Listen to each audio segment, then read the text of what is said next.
Here we are. Ubisoft. I'm not soft. Telltale Games. It's a good company. Make a lot of good adventure games. Okay, here we are.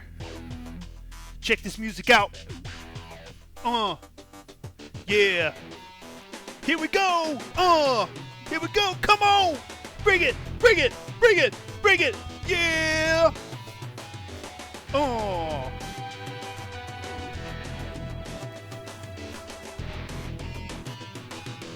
Yeah.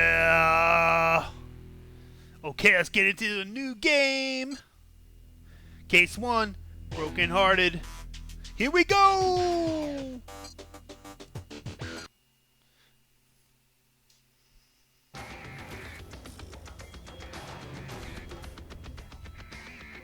Las Vegas, baby. Viva Las Vegas! We got a murder on our hands. CSI is here to solve it.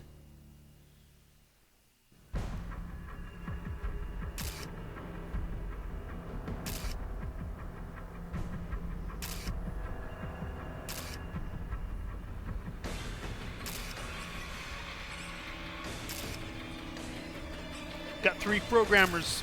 Irreconcilable differences? Killed on your wedding night. Even for Vegas, that's a quickie marriage. Well, it's like the priest says, till death do you part.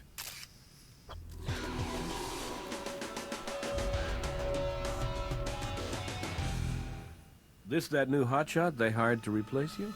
Hotshot? Yeah. Replace me? Come on. That's me. Nick Stokes. Glad to get a chance to work with you. Well, I'll leave you to it. Well, if you're as good as they say, you probably already noticed our blushing bride here. To choose what to say, move the cursor over a topic icon and select it.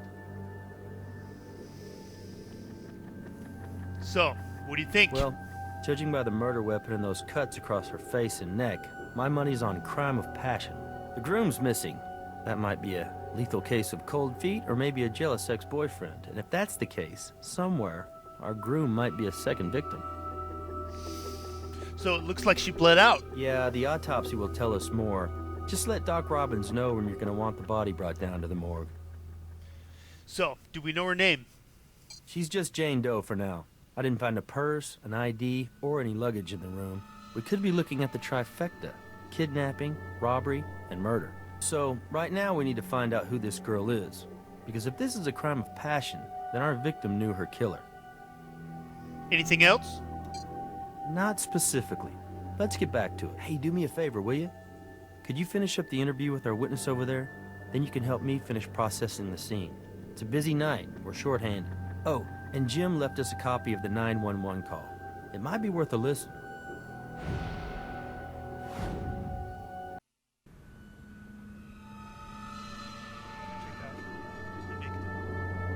There's some kind of glass or plastic lodged in her neck. Could be the COD, but we'll need Doc Robbins to make that call. We'll want a closer look at it after he takes it out. COD, cause of death.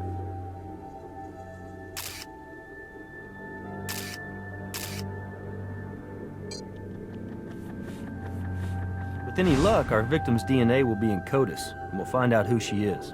From the distribution of this blood, it looks like she was standing when she was attacked, then she fell onto the bed.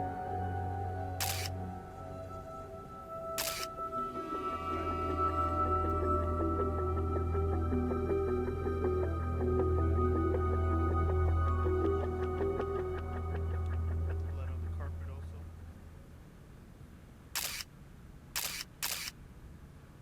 Should take a sample of that. What we got here?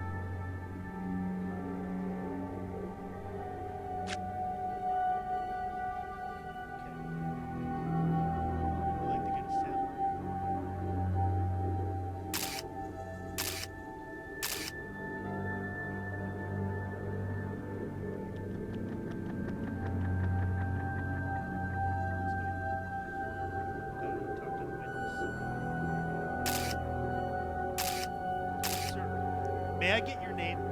Yeah, Charles Steer. I'm the night manager. Sorry if I'm a little freaked out. This is a first for me. What time did you discover the body? Okay. That was just after checkout time, around 11. I came by to see if he'd left so that the maid could come in here and clean up. I knocked a couple times, no answer. I opened the door and I saw her. I called you guys right away. The man was staying in this room? Yeah, right. He's some Mexican dude. I never seen him before. Short guy, about 5'6" or so. He checked in by himself, but I figured he might have had some company waiting around the corner because he asked for the Cupid suite, I kind of went all through this with that Captain Brass guy earlier. But anyway, hombre paid with cash. He gave a phony name like Michael Jordan or George Lopez or something. Most guys do. Do you have cash that he handled? No. You kidding me? The owner, she don't trust nobody who works here. Cash goes straight into the drop safe. Do not pass go, you know what I mean? She picks it up first thing in the morning. She takes it straight to the bank as soon as it opens. Did he touch anything else? Registration card? A pen? Nah. See, I kind of make my own rules on the night shift. I just write down the name, take the cash, or run the card. I mean, it's not like I get paid enough to pay attention, you know what I'm saying? Did you recognize the victim? No, man. I never seen her before. Could you let me know if you find out? Because I kind of like to know. That is, I mean, if you're allowed to give out that sort of information at all? Anybody hear anything last night? No, not at all. I mean, it was pretty quiet night. Unusually quiet, you know what I mean? And if anybody was screaming or fighting or anything in here, I mean, nobody said a word to me about it. Is there anything else you can tell me? Well, I can't think of anything else to tell you, man. It's just a messed up world we're living in, that's for sure. Okay, let's continue looking for evidence. This. Good catch. The carpet does look a little bleached out in that spot. Let's take a sample. Let's use our fluid revealer. Or we should take like a sample. Yeah, there might be some evidence hidden there, but we'll have to reveal it first. Let's use the revealer. This is fluid revealer.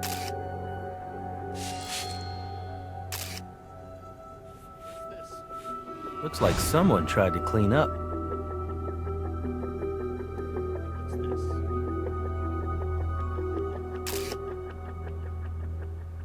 Let's take a sample. Interesting. We'll take that back to the lab and see what trace analysis can tell us.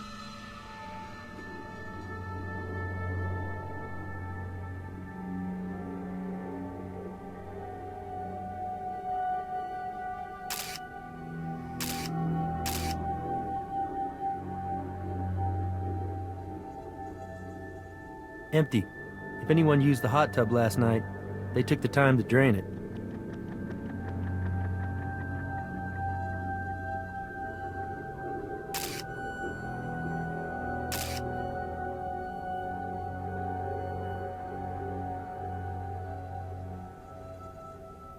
Let's check out the sofa area. What do we have here? This pillow looks disheveled. Hey, you see how that cushion on the couch was put on backwards? Check it out. That's some blood. Could be something else. We gotta check it out. Let's take a sample. Blood could be from either our perp or our victim. All we know is somebody didn't want us to see it. When you're done processing, we'll head back to the lab. But I'll have Brass hold the scene, just in case we need to come back for anything. Be sure to finish up with our witness. He may be the only one we have. Alright, let's head to the lab.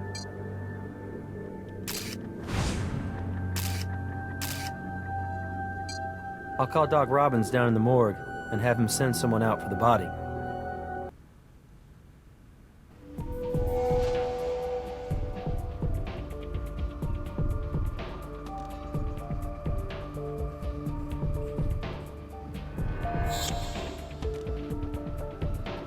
see you two are making a great team already. Crime scene process that fast, huh? Our new transfer here moves pretty quick. I just stand back and watch the magic happen. Well, don't stand around too much. You still need to identify that Jane Doe before you can make much headway. We're on it.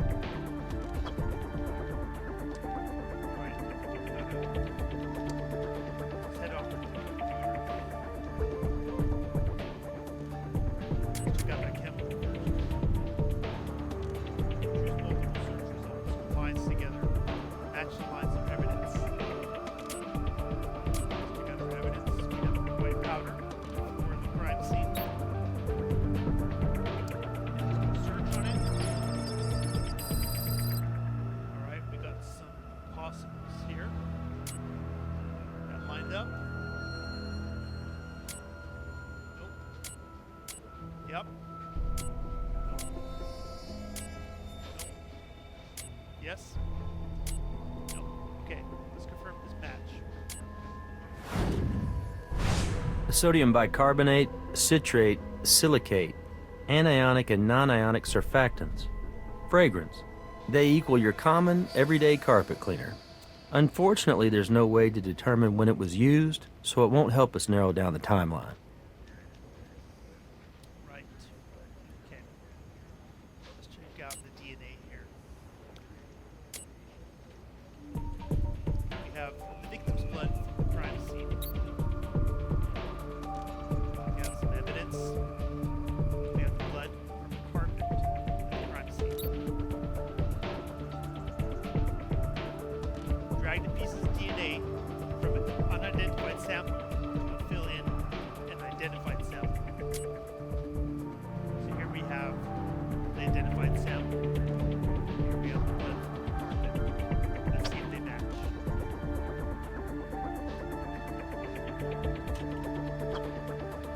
No matches so far. Match. Match. Match. No matches here. I don't think sure this is a match. Well, we do have someone else's blood at the scene. Problem is, it's just a couple of drops, which could easily have been left there by some previous guest. That's right. So what we have is this could have been left by anybody. It could have been left from a previous guest. Blood on the cushion. But it was upturned. So I think it's relevant. Possibly. Or it could have been looked disheveled. So I think it was done intentionally and not by the staff, cleaners, etc. Let's see if we got a match here. That's a match. No.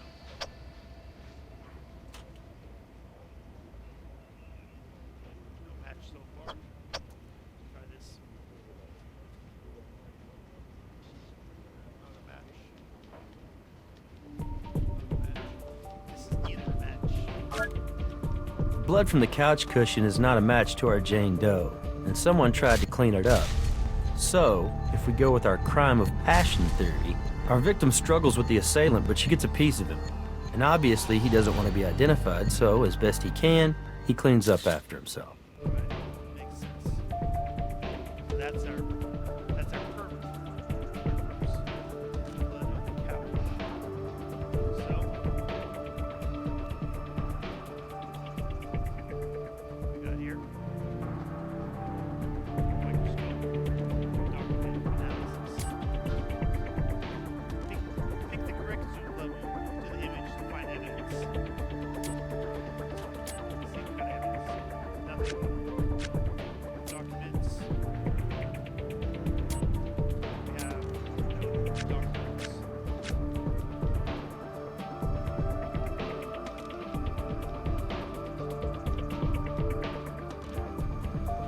Let's take a look at the photos. Just a good reminder of what we found. Let's head to the data lab.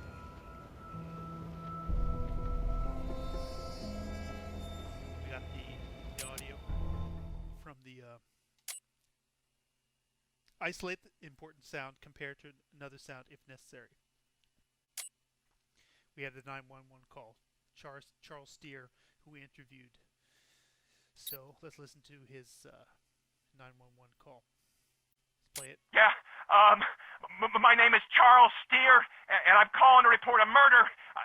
I'm the night manager at Aurelia's Fantasy Suites over on West Alexander Street. Please hurry. Sir, is the victim a hotel guest? I don't know exactly. She's in there in the Cupid Suite. Jeez, there's just a lot of blood. Look, I really need the cops to get here as soon as possible. I'll wait for them in the parking lot, okay? This is really freaking me out. Sir, if you could please stay on the line with me a while. I think definitely Charles Steer is innocent. Okay, we have no evidence to compare it to. Well, I just know he's innocent.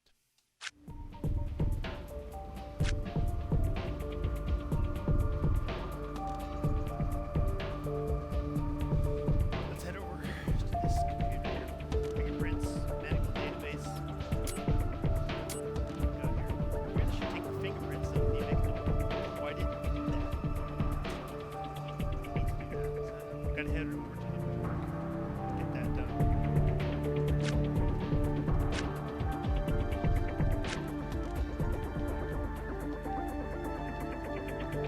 So let's head over to the morgue.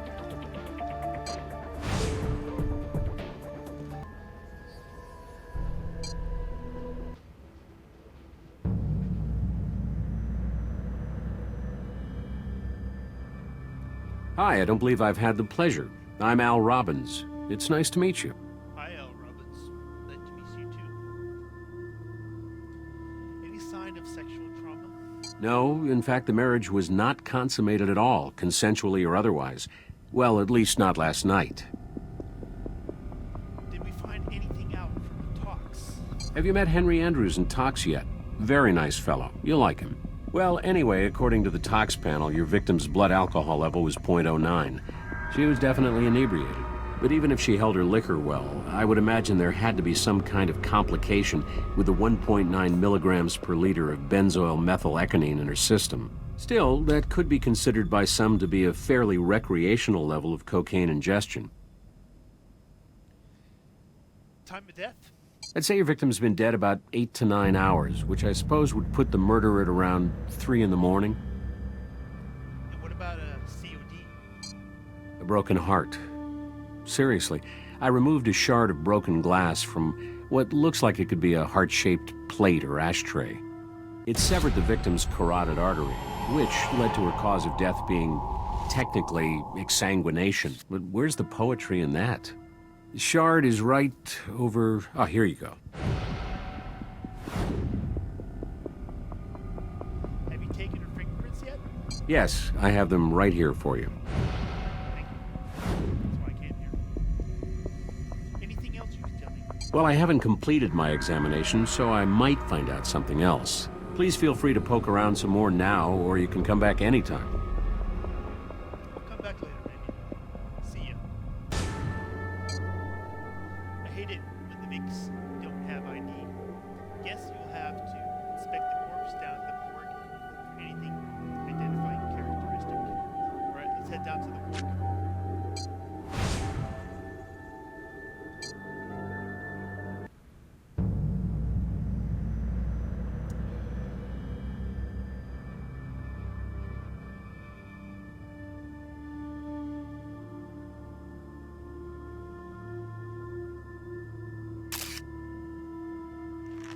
Good catch. Your victim wore a removable partial denture. It's pretty nice bridge work, actually. But you ask me, this girl's too young to be losing her teeth. My experience tells me she's probably been the victim of domestic violence. She's been in a lot of bad relationships. This one ended fatally. Okay, now we got those teeth. Anything else you can tell me? Well, I haven't completed my examination, so I might find out something else. Please feel free to poke around some more now, or you can come back anytime. I'll be back.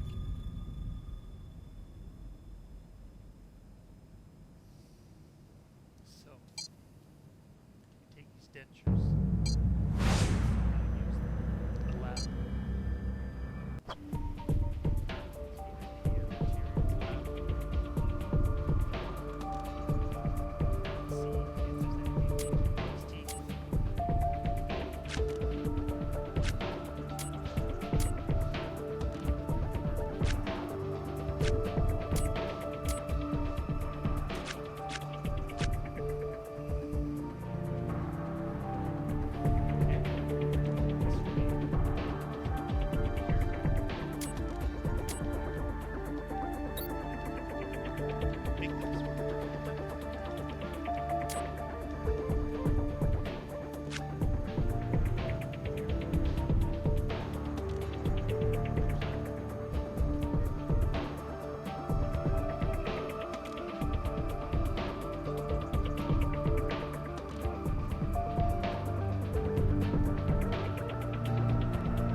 Nice work.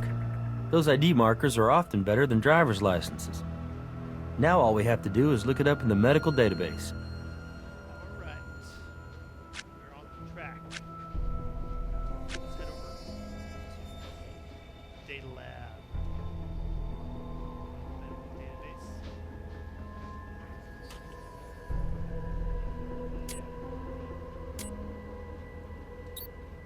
Alright. This turns up something. Oh yeah. Jackpot. Says here our corpse bride's real name is Lynn Bowder, and she isn't a newlywed at all. She's been married for over a year to a first lieutenant in the Marine Corps. Yeah, but get this. Under spouse's employee contact information, Lynn lists a military FPO address, a fleet post office box. It's good for another 2 months, which means her husband's still deployed overseas. Which begs the question, if Lynn's husband is out of the country, then who's she honeymooning with?